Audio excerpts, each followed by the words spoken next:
The Tech on Demand podcast brought to you by GROWERTALKS. Audio Files, Episode 67. Expand Your Candidate Pool. From the June 2025 issue of GROWERTALKS magazine, written by Todd Downing, narrated by Bill CALKINS. Expand your candidate pool. Is there a more inexact science than hiring people who excel and stay with a company for at least 7 years? Many a grower has claimed better success rates in growing healthy plants than hiring, and their shrink numbers substantiate this. Some of the metrics are staggering. Per Gallup, 1/3 of all new hires will quit their jobs in the first 6 months and know within 1 week if they're going to stay. According to the latest Gallup data, employee engagement in the U.S. fell to its lowest level in a decade in 2024, with only 31% of employees engaged. This matches the figure last seen in 2014. The percentage of actively disengaged employees at 17% also reflects 2014 levels. Specific to the horticulture industry in Charlie Hall's current Index of Prices Paid by Growers report, the individual component of the index that experienced the largest cost increases since 2007 is labor, at 95% more expensive than 2007. Per Dr. Hall's research, labor has been a twofold dilemma for growers, with both the cost and availability of labor being a severe limitation for nursery and greenhouse growers alike. Search and acquisition costs for labor have also increased on top of increased wages and associated labor burden. The labor cost and dilemma are not immune to just growers in our industry. It's also a significant challenge for all suppliers. Our industry is one of the most affected by the massive exit of so many retiring baby boomers who make up the green industry. Couple this with lower numbers of incoming talent, and the demand for talent continues to far exceed the supply of candidates. While there are currently no magic answers, there are innovative and different ways of looking at the hiring process that will improve a company's ability to attract and retain employees.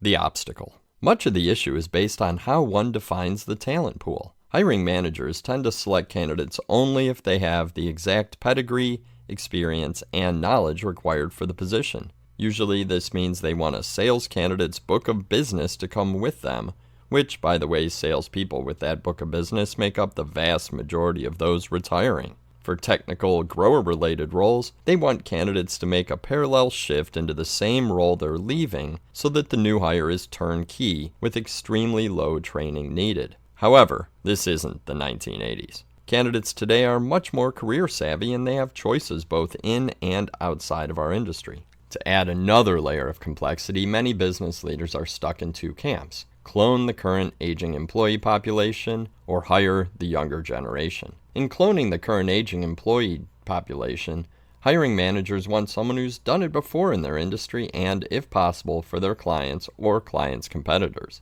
The first camp needs low to no innovation, a decreasing talent pool, and the challenge of pulling from a competitor, which is the only place to find those who've done the exact same role you're trying to fill. Hiring the younger generation appears to be a terrific alternative. Get them in early in their career and they'll stay forever, just like the baby boomer generation or Gen Xers, right? Unfortunately, it doesn't work that way. Specifically, targeting younger candidates over older candidates equally able to perform the same job at the same rate of pay is a violation of the Age Discrimination in Employment Act, ADEA. Younger generations put more emphasis on roles in companies that align with their values. They care deeply about investing in the overall professional and personal development rather than titles or other success factors of older generations. So how do we improve our hiring success? It's all about behaviors. In the context of a job, people must possess a particular set of competencies to be a good fit and achieve success. The 3 critical dimensions of job-related competencies are behavior traits that are required to accomplish the job, experience or job-related education and training that contribute to greater productivity, and chemistry or the personality that's compatible with the company and work group. We need to change our hiring thinking by realizing the importance and specific identification of the behavior traits required in a role. This will open a wider, more qualified talent pool. Experience or hiring the exact same position from your competitor is too often viewed as the most important dimension. However, it's actually the least critical to success. Outside of highly technical roles, we can't hire a lower level of specific experience because technical, product, and industry knowledge can be trained. If a professional has the right behaviors and experience, but the chemistry is lacking, a person may still be successful if the company and person recognize and choose to work through their differences. The same is true for professionals with the right behaviors, but little experience in poor chemistry. The common hiring success denominator is behaviors, not experience or chemistry. We would all love to hire the ideal candidate with adequate levels of behaviors, experience, and chemistry. Unfortunately, this is akin to looking for a purple squirrel. Good luck finding that in today's dynamic hiring market. How do we identify these behaviors? The behavioral-based hiring process, when applied properly, is shown to increase hiring success rates up to 80 to 90%. Many Fortune 500 companies have already adopted using behavioral-based interviewing in their hiring process. Focusing on behavior widens the talent pool dramatically, potentially shortening the recruitment period and onboarding process. It often extends the new employee's initial learning curve as a company trains the new hire on specific industry or role details. So how does this work? 25 specific professional behaviors make up behavior trait families. We define these 4 families as motivations. The fundamental drive of an individual is characterized by more than the simple desire to earn money. What provides the individual the personal fulfillment in their work? The 6 specific motivational behaviors are contender, go-getter, responsible, results-driven service centralizer, and excellence-focused. Modes of acting. Functional behavioral traits that address the individual's approach and skills for accomplishing work functions. These include organizational and time management skills, planning and prioritization, initiative, work focus, and physical and mental stamina.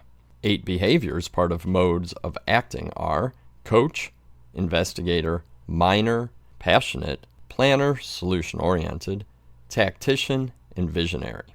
Modes of interacting. This addresses an individual's interpersonal skills and how they influence, interact, and have a good relationship with others. The 7 behaviors of the modes of interacting are connector, convincer, diplomat, inspirer, orator, supporter, and moxie. Modes of thinking. An individual's capacity to gather information and process it. These traits look at an individual's ethical principles, creativity, flexibility, and adaptability. 4 behaviors defining the modes of thinking trait are analyst, astute, integrity, and trendsetter. When determining the need for a new position or to backfill an existing role, collaborate with HR, the hiring manager, and those impacted by the role. Identify the behavior traits, competencies, and personality desired in the ideal candidate. Within each behavior trait family, there are differing combinations of behaviors and competencies important to each role.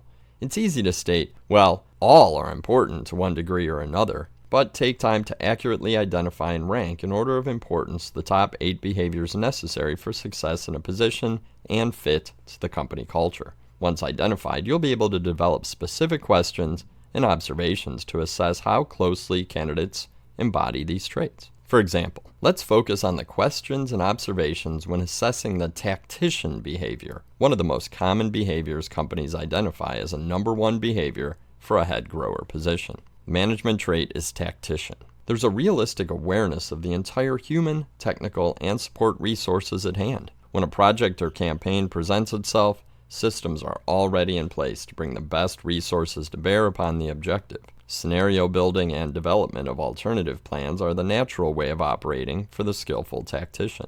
This manager will rarely be caught short by the unexpected. This candidate will effectively delegate resources and prepare for Plan B, focus on efficiency and streamlining, and be a long-range planner seldom caught off guard by the unexpected. Candidates with a diverse experience set, without the exact pedigree, experience, and knowledge of previous incumbents, but who demonstrate the desired combination of behavior traits and competencies, bring innovation and creativity to your business. It's the difference between looking for the reasons to hire someone rather than not to hire them. By assessing and hiring talent based on best behaviors, you'll find more candidates in your candidate pool who can excel in the role, and you may just find the business growth and employee retention you've been looking for. The end. We hope you enjoyed this episode of Audio Files from the Tech on Demand podcast brought to you by GROWERTALKS. Please take a minute to leave us a positive review. It'll help us reach more greenhouse, garden center, and CEA professionals.